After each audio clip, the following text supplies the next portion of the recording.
10:20 de la mañana de este domingo 7 de octubre, día en que los peruanos estamos obligados, es un deber, pero también es un mandato de la ley, a votar Fernanda Cano por los gobiernos municipales, es decir, distritales y provinciales, pero también por los 25 gobiernos regionales. Así es, ya han pasado poco más de 2 horas desde que oficialmente se han abierto las mesas de votación. Tenemos problemas, Fernando, como siempre, porque hay mesas que todavía no están instaladas, pero hay muchísimos ciudadanos que se han despertado muy temprano para hacer uso de su derecho al voto en esta jornada democrática. Y vamos a hablar ahora acerca de los retos, ¿no? Los retos que enfrentan estas nuevas autoridades, no solamente los alcaldes, sino también los gobiernos regionales.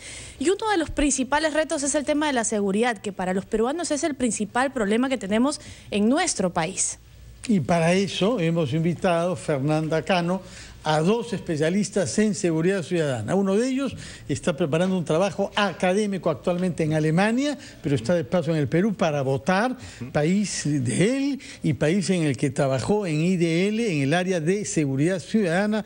Estoy hablando de César Bazán. Junto a él, Robert Castillo es un especialista y consultor en materias de seguridad ciudadana. Comenzamos preguntándole cuáles son los casos de delincuencia más generalizados en las ciudades de nuestro país, porque los temas van desde el hurto hasta el crimen, pero hay toda una gama, de manera que queremos que nos digan cómo es que cuantifican y clasifican las diversas modalidades de la delincuencia contra ciudadanos. Sí, muy buenos días a todas, con todos. Bueno, sí, esa es una pregunta muy importante, porque a partir del diagnóstico, de conocer cuáles son los, digamos, espacios donde la delincuencia trabaja, se pueden dar golpes certeros a ella. Y todos los datos que conocemos, las encuestas del Instituto Nacional de Estadística, los propios datos de la policía sobre hechos delictivos, denuncias, muestran que lo más recurrente son los delitos patrimoniales, los delitos y las faltas patrimoniales. Nos referimos a robos, hurtos, esto que te atracan en la calle, cogoteo, eso. También robos a casas, que es bastante común. Y después de eso está también lo relacionado con violencia contra la mujer, violencia familiar.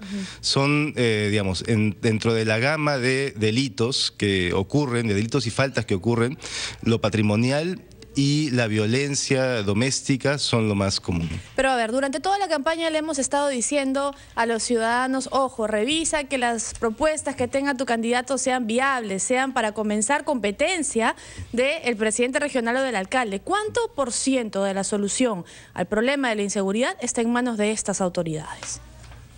¿Cómo estás, Fernanda? ¿Cómo está Fernando? Primero que nada, permítanme saludarlos como RPP por su 55 aniversario. Muchísimas gracias.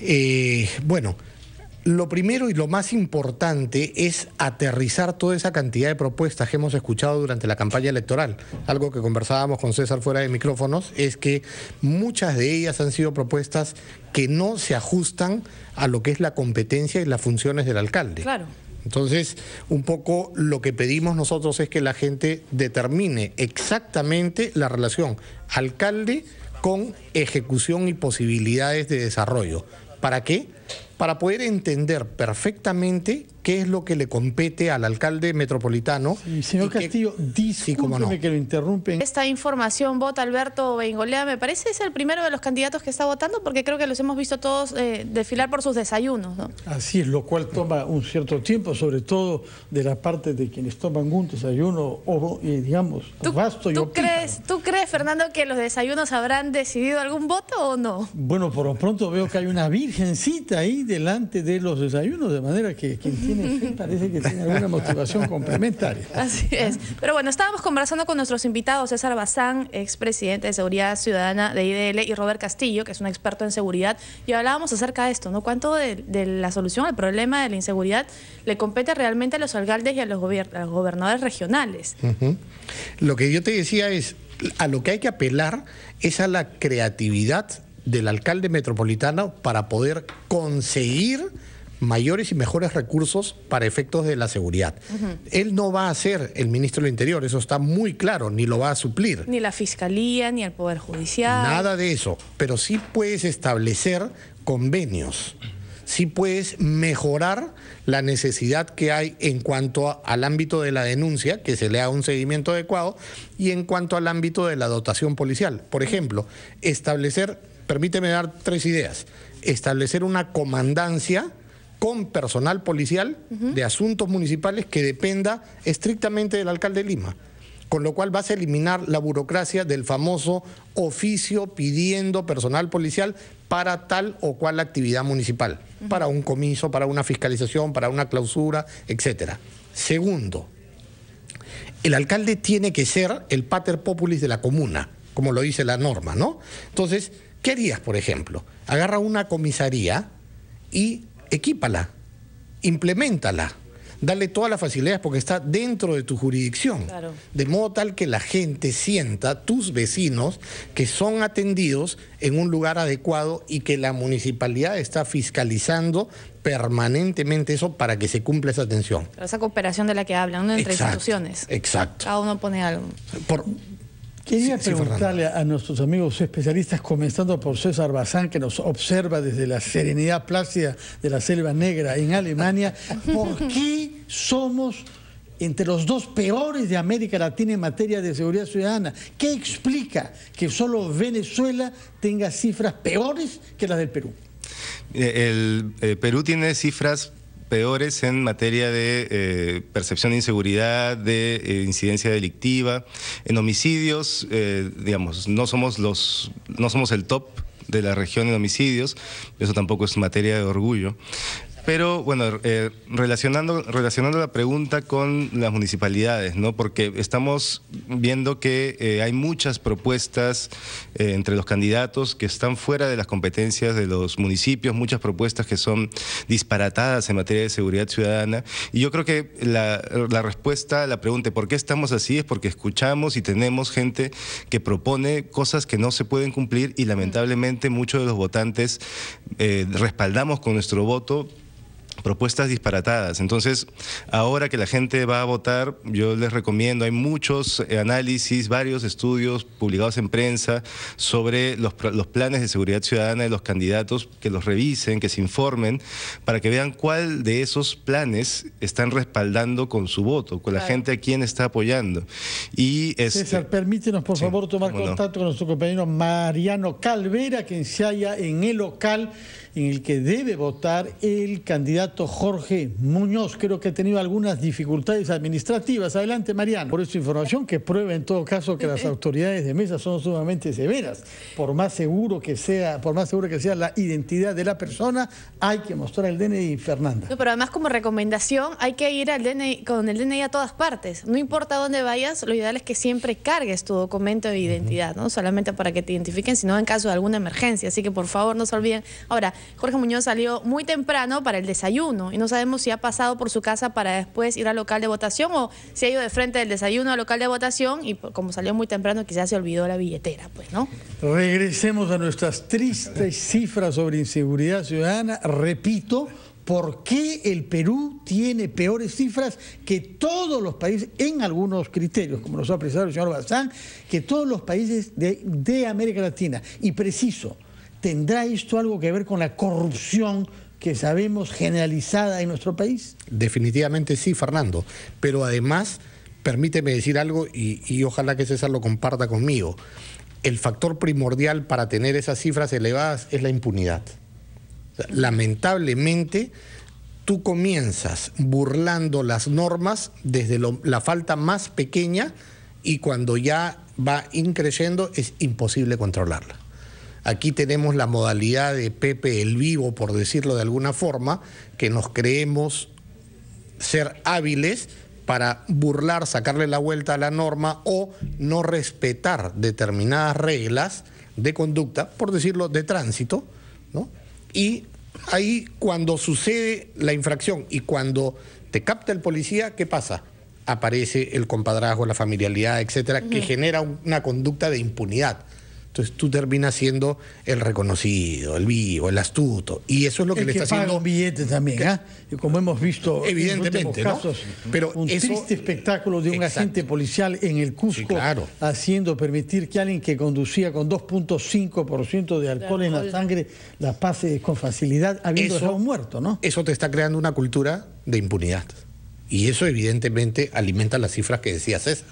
Ahora, ¿cuánto ha jugado el papel del serenazgo en la lucha contra la inseguridad? Porque, digamos, cuando se instaló el serenazgo hace ya bastantes años, aparecía como la solución, ¿no? Luego se empezó a hablar del trabajo conjunto entre la policía y el serenazgo, se vio un efectivo policial dentro de los vehículos, esto no solamente es en Lima, sino también al interior del país, pero siguen habiendo problemas. Parece que a pesar de los años todavía no termina de cuajar el sistema del serenazgo como un método efectivo para luchar contra la inseguridad. Reflexionen sobre esta pregunta. Mientras tanto, tomamos contacto porque es importante el rol jugado por una institución, hay que recordarlo, Fernanda, relativamente nueva, como es el serenazgo, ¿no? Gracias, Oscar Soto desde Magdalena, y acá en los estudios de RPP, Fernanda había dejado planteada una pregunta a nuestros dos especialistas en materia de seguridad ciudadana. Así es, hablábamos acerca del serenazgo, ¿no? Como decía Fernando, sí, es un sistema nuevo, pero todavía tenemos problemas, entonces es realmente una gran ayuda porque no termina de cuajar, ¿no? Mira, los serenazgos surgieron más o menos en los 90s en un distrito limeño y se fueron expandiendo alrededor de Lima primero y luego en el país, porque han dado resultados que creo yo son positivos en muchos casos. Ahora, no hay, en temas de seguridad ciudadana, y eso es bueno saberlo y decírselo a la población todo el tiempo, no hay una varita mágica que solucione todo, y más bien son diseños, estrategias donde el alcalde es el presidente del comité distrital o el comité regional o el comité provincial de seguridad ciudadana, de donde tienen que salir las ideas y la fiscalización a las propuestas que se hagan. Ahora, en materia de serenazgo también el balance tiene muchas aristas, porque... Vamos a interrumpir, perdón. Candidato Jorge Muñoz a ejercer su derecho y su deber de votar. Ahora, mientras tanto, también Ricardo Belmont está votando en Chorrillos, Fernanda. Está votando. Se le veía diferente, le había cambiado un poco el humor a Jorge Muñoz, ¿no? De lo que fue el desayuno a lo que fue ahora, ¿no? A propósito del olvido de su DNI. Y claro, lo que pasaba es que la prensa quería entrevistarlo y como se amontona un poco los coleguitas alrededor de él, él tenía de la mano a su esposa y como en estas películas en las que está la chica y el chico agarrados de la mano y se acerca a la gente y se separan, bueno, estaba pasando un poco eso, por eso es que pidió que respeten a su esposa y permitan que estén juntos. Se está ya votando Ricardo Belmont también, que tuvo un desayuno un poco más austero, ¿no? Él criticó además a los candidatos, decía que hacen estos desayunos como para el show, ¿no? Criticó los desayunos electorales porque decía que le parecían fingidos. Entonces él lo que hizo, Fernando, fue desayunar en su casa, hizo una transmisión en vivo en su Facebook, como lo ha hecho durante toda la campaña, que desayunó café con papaya en trozos. Y ya está yendo a esta hora a hacer uso de su derecho al voto. Diferentes estilos. Diferentes estilos, pero poco a poco los candidatos en Lima Metropolitana, así como en las demás ciudades y regiones de nuestro país están votando. Hemos transmitido el voto de Martín Vizcarra en Moquegua y el del presidente del Consejo de Ministros, César Villanueva, en Tarapoto, que son sus respectivas circunscripciones electorales. El del presidente del Congreso también en el norte. Así es, Daniel Salaverry, en Trujillo. Nosotros mismos tenemos que, saliendo de acá, ir a votar, porque es hasta las 4 de la tarde. Tú fuiste, ¿no? Intentaste ir a votar temprano como buen ciudadano. No se había instalado la mesa e hice valer que aunque hubiese querido, no me podía quedar yo, porque tenía que venir a RPP para transmitir naturalmente esta magnífica jornada democrática, pero también para celebrar, Fernanda, los 55 años de la fundación de RPP. Te he saludado, ¿no? Feliz día, compañera. Lo ha saludado el señor Robert Castillo, que vino acá.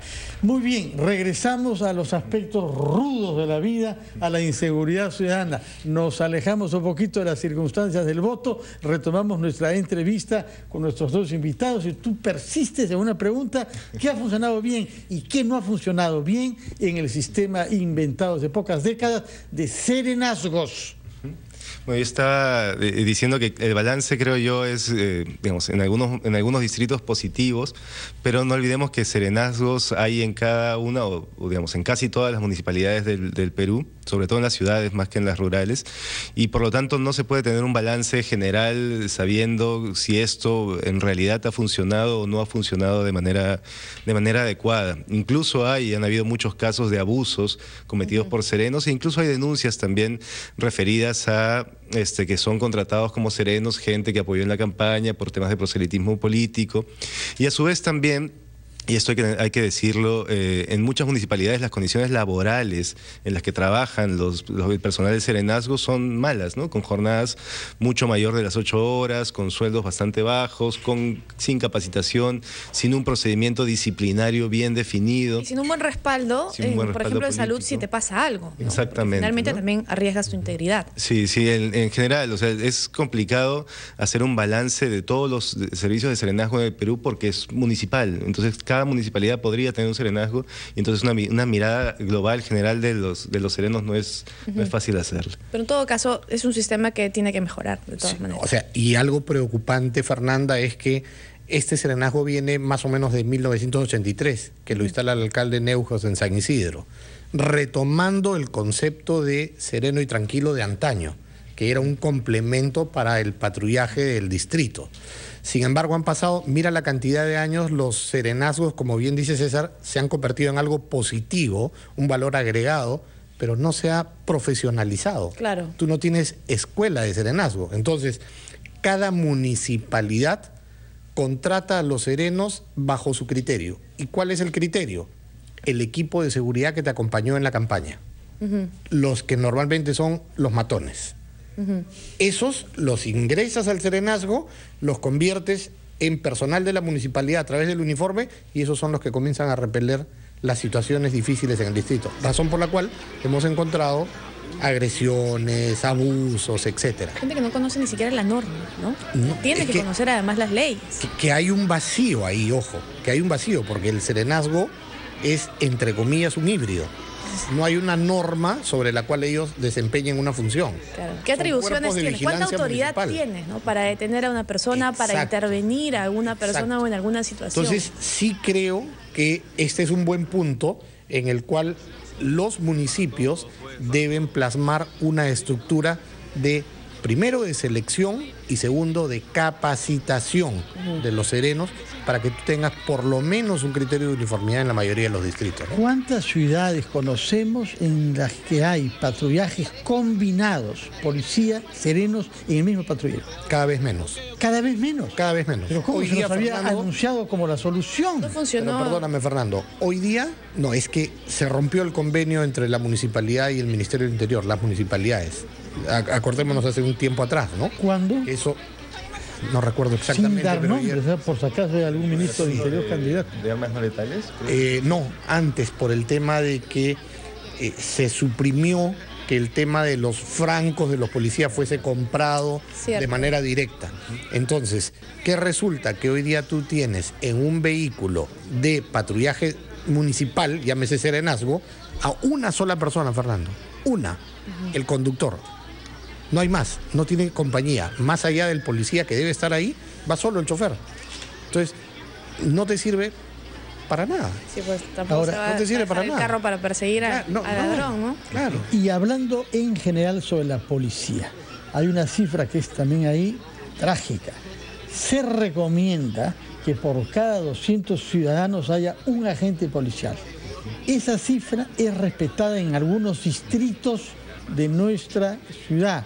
Aquellos en los que hay menos delincuencia, mientras que en los que hay más puede excederse en 10 veces y tener hasta un policía para 3.000 ciudadanos. Es el caso de algunos distritos del sur y del este de nuestra capital. ¿Por qué es posible que la distribución de efectivos policiales sea tan injusta? Y esta es la palabra.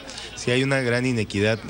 Cuando yo estuve en el IDL y antes incluso en el área de seguridad ciudadana, lo que hacía era contar cuántos policías había en base a datos oficiales por distrito y así que la ratio esta de un policía por habitante. Entonces lo que descubrimos, lo que se sabe es que distritos mucho más pudientes tienen mejores condiciones de seguridad, mejor número de policías, mejor número de serenos, mejor número de cámara de vigilancia, porque la inequidad no solamente está en la distribución policial, sino en general en la distribución de los recursos para la seguridad, y la municipalidad tiene recursos para la seguridad. Entonces, nosotros nos preguntábamos en ese momento por qué esta inequidad. Y cuando nos acercamos en ese momento, estoy hablando de 2015, 2014, a la región policial Lima, La verdad es que no había una respuesta contundente, o sea, no se repartía a los policías por la incidencia delictiva, no se repartía a los policías en base a, digamos, criterios mucho más técnicos, sino más bien era algo que se venía haciendo desde antes, y como se venía haciendo desde antes, así se venía repartiendo a los policías. Y también en base a presiones, ¿no? Si un distrito tiene mucho más poder para presionar y a llamar al ministro de Interior, pedirle, sin presionar siquiera de manera intensa, podía recibir una mejor dotación policial. Entonces hay un gran problema de inequidad en la distribución de los recursos, y eso, creo yo, es un reto para los candidatos a la Municipalidad de Lima, para el próximo alcalde, porque Lima tiene diferentes distritos y todos deberíamos tener las mismas condiciones de seguridad que tiene, por ejemplo, San Isidro, que tiene Miraflores, que tienen otros distritos. No igualarnos hacia abajo, sino igualarnos hacia arriba. Pero ahí volvemos al caso, ¿no? De cuánto le compete a la autoridad regional municipal, porque el alcalde puede pedir al Ministerio del Interior, pero el Ministerio del Interior no le hace caso, ¿no? Entonces, sí, finalmente termina siendo un problema cuya solución, en este sentido de la policía, le corresponde al Ministerio del Interior y a la Policía Nacional, y no al alcalde. Lo que pasa, Fernanda, es que creo que ahí quien debe establecer un criterio de definición es el Consejo Nacional de Seguridad, porque claro, no se trata de pedir. Yo pido, pero sustento mi pedido. Hago lo que decía César, ese estudio para demostrar que la inequidad está permitiendo que aquí en este caso salta a los ojos, los datos existen. Si usted compara Puente Piedra con San Isidro, hay una desproporción de 1 a 10 como ratio policía-ciudadano. Y no solamente eso, Fernando. Tú tienes casos en los cuales en distrito donde el territorio es superficie plana al 100%, tienes camionetas 4x4. Claro. Que no se necesitan, ¿no? Y en lugares donde el terreno es accidentado, tienes vehículos, automóviles. Necesitamos informes, estudios para que la autoridad ministerial, en este caso, que ha sido general de la policía, el señor Mauro Medina, para llamarlo por su nombre, asuma esa responsabilidad. Yo creo que por lo menos tienes que darle el sustento de tu distrito. No lo sabe él, no lo sabe, pero si los datos saltan a la vista. Pero No, realmente ¿qué podemos decir? O volver a hacer algún tipo de convenio, ¿no? Quizá no como el que había antes, pero sí como decían ustedes, yo te voy a equipar la comisaría, pero tú dame más policías y vamos a hacer que trabajen de tal a tal hora, que estén en determinados puntos. Tengo identificadas cuáles son las zonas más sensibles a los asaltos, a la inseguridad, porque también es cierto que cada comisaría necesita un equipo de investigación. Exacto. Y no existe, ¿no? La policía no está solamente para detener a los ladrones o a los delincuentes que cometen el hurto, sino también a las extorsiones, a los secuestros, a las agresiones sexuales. Y algo, permíteme, Fernanda, algo para complementar lo anterior. Todos los candidatos, sin excepción alguna, todos han hablado de cámaras. Sí. Todos. Sí. Pero números... Cámaras inteligentes algunos. Sí. Y como bien decía César hace unos minutos, o sea, propuestas hasta disparatadas, ¿no? Porque una cantidad de cámaras, pero no entienden la fórmula cámara, monitor, radiooperador. Claro. O sea, si tú pones un número, por decirte, 5.000 cámaras en solo Lima metropolitana, solo lo que es el Lima cercado, ¿qué cantidad de radiooperadores vas a tener para visualizar el número de cámaras, en cuántos monitores, el espacio, las jornadas de trabajo, para aplicar criterios técnicos, ¿no? Eso, ¿quién puede regularlo?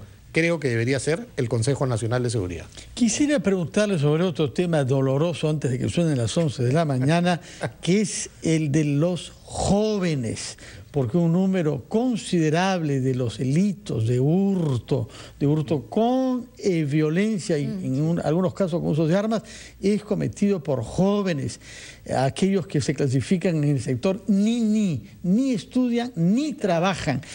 Y también incluso hay el tema específico de las pandillas juveniles.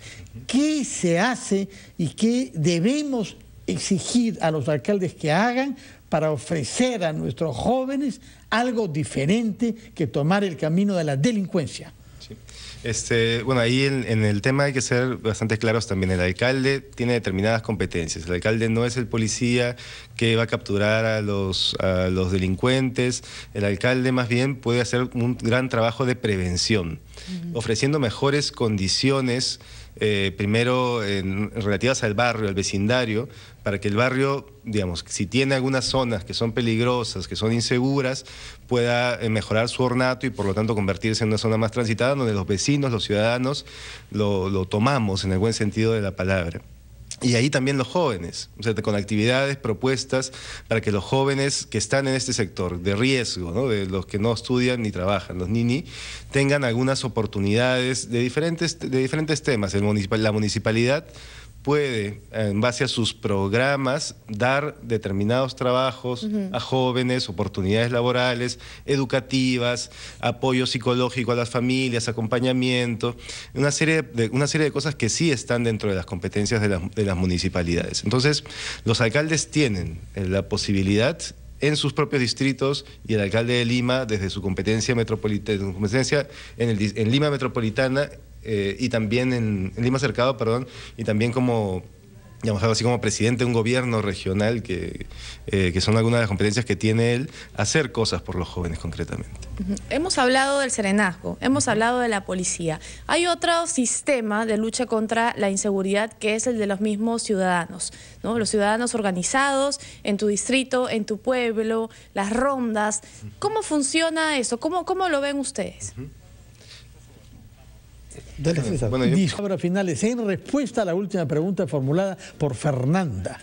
Robert Castillo primero y luego César Bazán. Yo quiero primero invocar a los alcaldes, empezando por el alcalde metropolitano, a que apele a su creatividad. La creatividad para solucionar los problemas.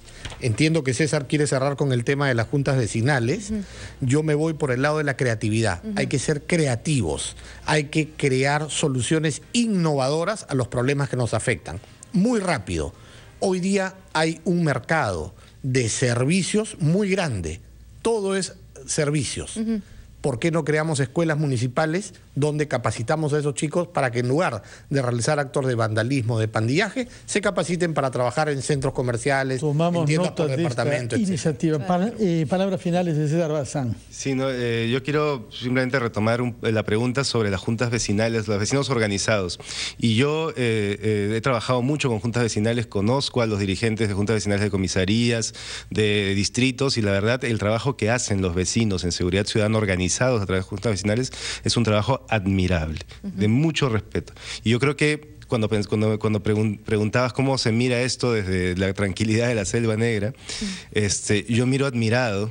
Yo veo las cosas con mucha esperanza cuando veo a los vecinos de juntas vecinales organizándose, yendo los viernes en la noche, los sábados en la noche, junto con la comisaría, con la municipalidad, a cantinas, a centros de dispendio de drogas. El trabajo que ellos hacen es un trabajo que hace más grande al país, y yo creo que eso es muy importante. Muchas gracias por su presencia, Robert Castillo y César Bazán, ambos especialistas en seguridad. Nosotros, Fernanda, nos vamos breve.